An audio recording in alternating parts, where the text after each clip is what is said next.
किष्किंधा का राजा बाली अपने पिता इंद्र से प्राप्त स्वर्णहार, जो किसी की भी आधी शक्ति खींच सकता था, उसे पहने अपने विशाल गदा के साथ जिधर भी जाता उधर त्राहि त्राहि मचा देता। यहां तक कि रावण तथा अन्य राक्षस भी बाली के नाम से ही थर थर कांपने लगते। इस पर बाली को लग रहा था वो अजय है, वो संसार में किसी को भी हरा सकता है। और इसी अहंकार में उसने महाबली हनुमान जी को युद्ध के लिए ललकारा और उनकी आधी शक्ति अपने अंदर खींचना शुरू कर दिया। पर उसे शायद हनुमान जी के अपार शक्ति का अंदाजा ही नहीं था कि वो अपने ही काल को ललकार रहा है। दरअसल बाली, जो इंद्रपुत्र होने के कारण अपार शक्तियों का स्वामी था, उसका सबसे ताकतवर अस्त्र था उसके गले का वो स्वर्णहार, जो उसे अपने पिता इंद्र से प्राप्त हुआ था। वहीं हनुमान जी ऋषि के श्राप के कारण अपने शक्तियों को भूले सुग्रीव के मंत्री के रूप में कार्यरत थे। हनुमान जी अपना ज्यादा समय पहाड़ की कंदराओं में राम नाम जप करते हुए बिता रहे थे और बाली भी किष्किंधा की प्रजा का उत्तम प्रकार से देखभाल करते हुए शासन कर रहा था।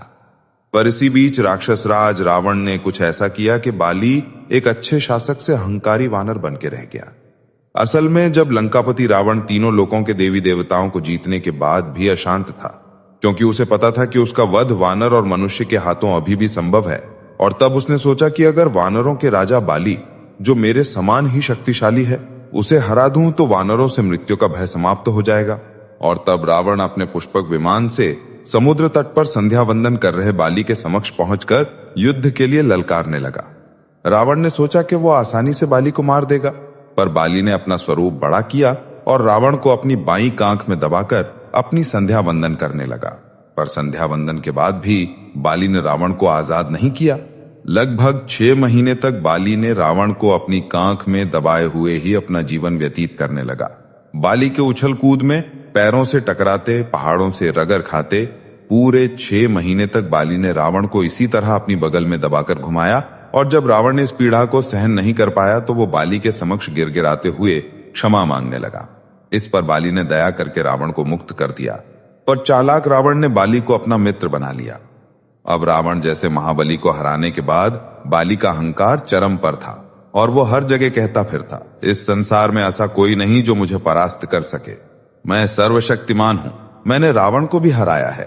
उसकी अहंकार पूर्ण गर्जना जब बर्दाश्त से बाहर हो गई तो जामवंती से रहा नहीं गया और उन्होंने क्रोध में बोला, हे वानर राज, आप अहंकार वश खुद को सबसे शक्तिशाली बता रहे हैं, पर असल में आपकी शक्ति हनुमान के सामने कुछ भी नहीं।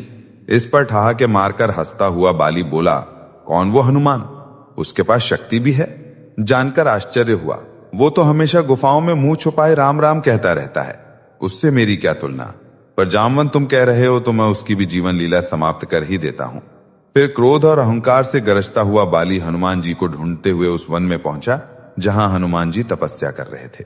वो अपने विशाल गदा से पर्वतों पर प्रहार करता हुआ, वृक्षों को तिनके की भांति उखाड़ कर फेंकता हुआ और सिंह की भांति गर्जना करते हुए हनुमान जी को ललकार कर कह रहा था, कहां है वो हनुमान? कहां छुपा है वो तपस्वी? आज मैं उसकी जीवन लीला समाप्त करके ही किष्किंधा होटूंगा। इधर शांत वन में, जहां केवल पक्षियों का कलरव और झरनों का संगीत था, पवन पुत्र हनुमान एक शिला पर बैठे राम राम कहते हुए ध्यान में लीन थे। तभी बाली का अहंकार भरा कोलाहल उस शांत वातावरण में विष घोलने लगा। वो गरज गरज कर कहता है, कोई है जो मुझसे युद्ध कर सके, कोई है जो बाली को परास्त कर सके। हनुमान जी ने पहले तो उसे अनदेखा करने का प्रयास किया, क्योंकि उनकी तपस्या में विघ्न पड़ रहा था।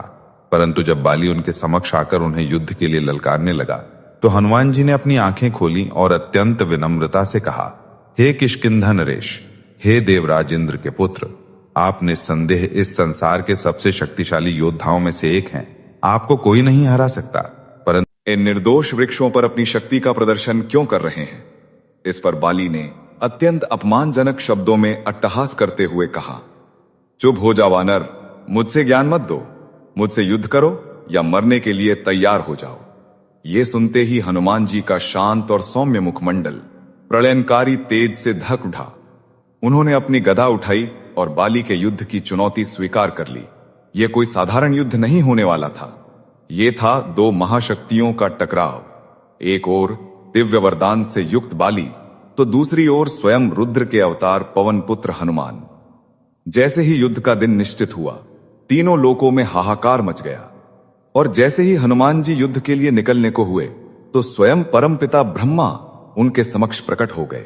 उन्होंने हनुमान जी को समझाने का प्रयास किया कि वे बाली से युद्ध न करें, पर हनुमान जी ने कहा, मैंने बाली के युद्ध की ललकार को स्वीकार किया है और अब युद्ध ना करना कायरता होगी। तब ब्रह्मा जी ने एक अद्भुत सुझाव दिया।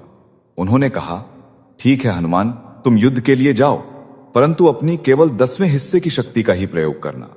अपनी बाकी की शक्ति अपने आराध्य के चरणों में समर्पित कर दो।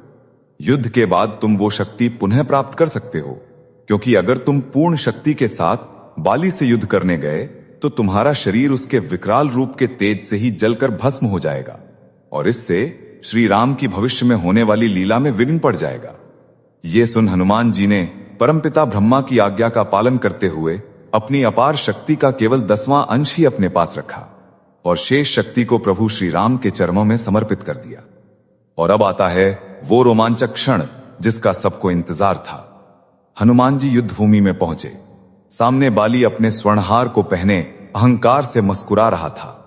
जैसे ही हनुमान जी ने युद्ध भूमि में अपना पहला कदम रखा और उनकी दृष्टि बाली से मिली, बाली के दिव्य वरदान ने अपना काम करना शुरू कर दिया। हनुमान जी की आधी शक्ति यानी उनकी कुल शक्ति का केवल 5% बाली के शरीर में प्रवेश करने लगा और फिर बाली को अचानक अपने शरीर में अपार शक्ति का अनुभव हुआ जो उसने आज तक महसूस नहीं की थी। उसे लगा जैसे सहस्त्र सूर्यों की ऊर्जा उसके भीतर समा रही है। वो सोचने लगा, मेरे अंदर कितनी अधिक शक्ति आ रही है, अब मैं सर्वशक्तिमान बन जाऊंगा। परंतु अगले ही पल बाली का शरीर उस प्रचंड ऊर्जा के वेग को सह न सका और गुब्बारे की तरह फूलने लगा। उसकी नसें फटने को हो गईं। उसके आंख, नाक और मुंह से रक्त की धारा बह निकली। बाली को समझ ही नहीं आ रहा था कि यह क्या हो रहा है। तभी उसका शरीर इतनी अधिक शक्ति को संभाल नहीं पाया और असहनीय पीड़ा से चीखने लगा। जैसे ही बाली का शरीर उस दिव्य शक्ति के तेज से फटने वाला था, आकाश में भयंकर गर्जना हुई और बाली के समक्ष स्वयं ब्रह्मा जी प्रकट हुए। ब्रह्मा जी ने गंभीर स्वर में कहा, बाली, यदि अपने प्राण बचाना चाहते हो तो अभी इसी क्षण हनुमान से जितना दूर भाग सकते हो भाग जाओ, अन्यथा तुम्हारा शरीर इस शक्ति के भार को सहन नहीं कर पाएगा और टुकड़े टुकड़े हो जाएगा। बाली को कुछ समझ नहीं आया, परंतु साक्षात ब्रह्मदेव को अपने समक्ष देख वो समझ गया कि स्थिति बहुत गंभीर है। वो तुरंत युद्ध भूमि से पलटा और अंधाधुन भागने लगा। वो सैकड़ों मील तक बिना रुके भागता रहा। अंत में जब वो बहुत दूर निकल गया, तब जाकर उसके शरीर को कुछ राहत मिली और वो थक कर धरती पर गिर पड़ा और बेहोश हो गया। कुछ समय बाद जब बाली को होश आया तो उसने फिर से परमपिता ब्रह्मा को अपने सामने खड़ा पाया। ब्रह्मा जी ने उसे समझाया, हे बाली, तुम स्वयं को संसार में सबसे शक्तिशाली समझते हो, परंतु तुम्हारा शरीर हनुमान की शक्ति का एक छोटा सा अंश भी संभाल नहीं पाया। हनुमान तो मेरी आज्ञा से अपनी कुल शक्ति का केवल 10वां हिस्सा ही लेकर तुमसे युद्ध करने आया था और तुम्हारे वरदान के अनुसार उसकी भी आधी शक्ति यानी केवल 5% ही तुम्हारे शरीर में आ रही थी और देखो, तुम्हारा शरीर उसे भी धारण नहीं कर पाया।